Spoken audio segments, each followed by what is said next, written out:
Good afternoon, class. Today we're studying ancient Athens, best known as a powerful Greek city-state and for its direct democracy governance. Athens is believed to be one of the largest Greek cities, with a population totaling around 250 to 300,000 people in the 6th century BC, while other cities only had populations in the low thousands. In fact, Corinth, another highly populated city, only numbered about 15,000. Let's take a look at some of its earlier beginnings. Athens was named for the virgin goddess Athena.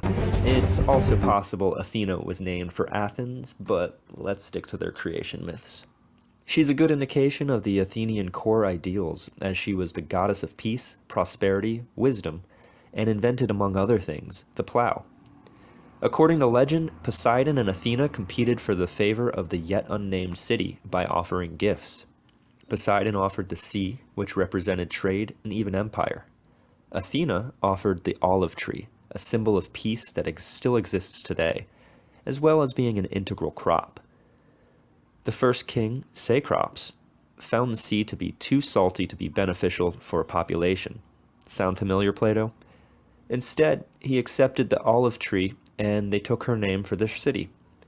It is said the same tree was kept near the sanctuary of Pandrosus until at least the 2nd century AD, despite having been burnt down in the Persian War. Its sprouting again symbolized that Athena still favored these Greeks. Although the goddess of peace, Athena was also a warrior when her homeland was attacked. Said to only fight in just causes, she appears in the Iliad blessing the Achaeans, as well as the righteous Odysseus and son Telemachus, are often aided in the Iliad and Odyssey, as well as Jason and Hercules. But not Xena warrior princess. Ooh, ouch, Xena. No, no, no. Oh, Athena? Oh, sorry, spoiler alerts. Athena was also the goddess of wisdom, and always appeared with an owl. In some depictions, she actually was an owl or other bird, but most writing and pictures we have from the classical period show her as a human with an owl. And even today, owls are still considered wise creatures. Her father was Zeus, but he had swallowed her mother Metis after conception. After suffering huge migraines, Zeus had his head cleaved by an axe, and out popped not baby Athena, fully armed and armored. Side note, Zeus's rightfully jealous wife, Hera, was supposedly so ticked at Zeus for producing Athena that she produced Hephaestus all by herself, birth and conception. Anything you can do, I can do better. Another story is that Hera was happy that Zeus fathered Athena, which might sound more realistic when you consider what would have been involved in birthing an adult god. Being born from Zeus's head represents her innate wisdom, and Plato remarked she was the mind of God. Homer gave her the title of divine intelligence. So it's interesting to see what such a wise goddess might invent, and the plow might seem like an odd pairing with the other ideal characteristics, but consider how important food production is. Historians attribute many of the problems of Europe after the fall of Rome to lackluster food generation. The European plow was based off the Greco-Roman plow, which was light and designed for the soft earth of the Mediterranean. Only after the heavy plow was utilized were the fractured European nations able to pull themselves out of Rome's shadow. I don't have exact historical figures, but experts consider a crop yield of 1 to 3 to be the minimum to sustain human life. That's to say, a seed has to produce at least 3 harvests a year. Just to give you an idea of the dynamics involved, one harvest must be replanted for the next year, leaving 2 to be eaten, used to feed livestock, or sold. Sustainable food sources are vital to the survivability of a city, and this does not leave much room for bad harvests or disasters. So anything that can increase food production is a blessing or a godsend. Athena was the patron goddess of many inventions and characteristics, but these are the main embodiments of Athenian traits, the higher ideals they venerated. Even her virginity was ferociously protected. Inventions like the plow or the horse bridle give us a glimpse into the agrarian type of lives the Athenians lived. Remember, Poseidon and Athena competed for Athens, so there definitely was an element of sea trade and navy building, but the olive tree won out in the end. This speaks somewhat to the contradiction of Athena and Athens.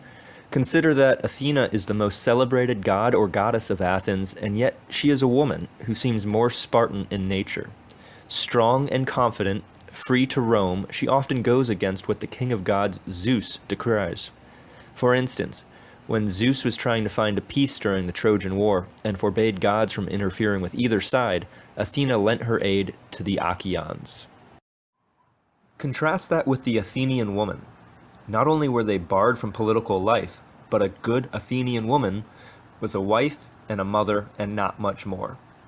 Raised from childhood by her mother usually, young girls learned tasks such as weaving, embroidering, and cooking.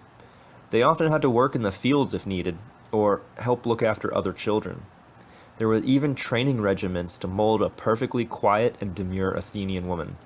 They did not venture beyond the homes of their neighbors unless they were going to a wedding, funeral, or festival. While they did look after the estates and oversee slaves, they had little rights themselves. They could not own property. If their husband died, his property would pass to the next man, a new husband, her father, or the son. It was difficult to divorce, but easy to be divorced from, and they forfeited their right to their children if it ever happened. If they were displeasing, it was not uncommon for their husband to lock them in their room. From everything I just described, does that sound like Athena? There were contradictions in the rest of society as well. The basic idea behind democracy is self-rule, yet only a fraction of the population could participate in Athenian democracy. Remember the population I mentioned earlier of over 250,000 inhabitants? At most, only 30,000 of them were citizens. The rest were women, slaves, and foreign residents. Slaves had no rights, which meant they could not participate in the government, nor did they have legal recourse against full citizens. Athenian slaves were better treated than in most Greek city-states, though, and were even difficult to distinguish from some freemen. They were able to buy their freedom sometimes, and held ranks from as high as tutors and political workers to as low as miners, with very short lifespans.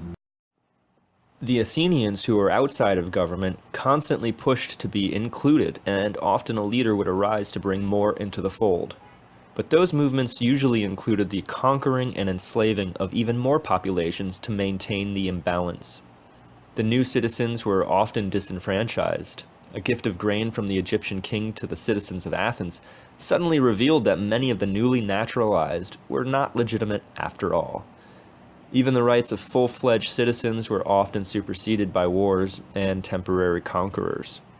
Athens' democratic periods waxed and waned from around the 5th century BC until the Roman Empire finally ended it in 146 BC.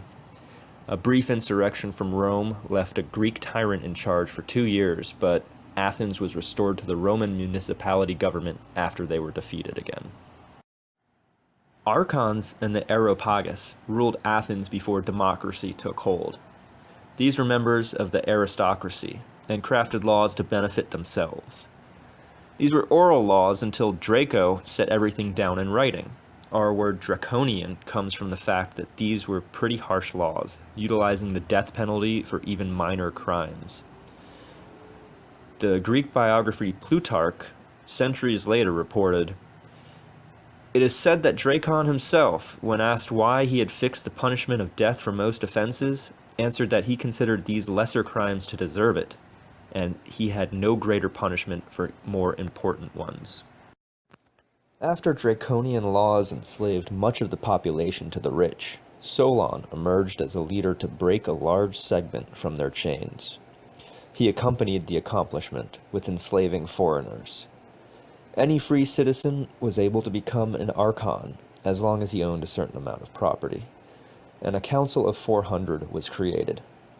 Citizens were able to bring forth any issue to the assembly, but the council made the agenda.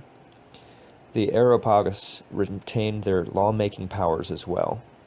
So some decent progress was made, but power still rested in the hands of the aristocracy. After these changes, a tyrant emerged, but the next democratic leader, Cleisthenes, wrested control back for the people.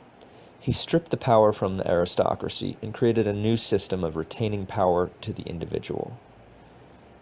Ephialtes took advantage of the Athenian aid to Sparta, and while his political opponents were away, reduced power from the Areopagus by opening up their ranks to more citizens. Other events, such as wars with Spartans, tyrants emerging to power, and Alexander the Great's reign, led to breaks in Athenian democracy. While always an evolving system, democracy endured for centuries and eventually gave rise, by example, to more democratic regimes. Our own system of government, while not an exact match, shares much in common with ancient Athens. When the United States was founded, we also excluded women and slaves from the political process. Even today, we do not give residents who are not citizens the right to vote. Yet every citizen, while not required, still retains their basic right to vote and maintains legal process.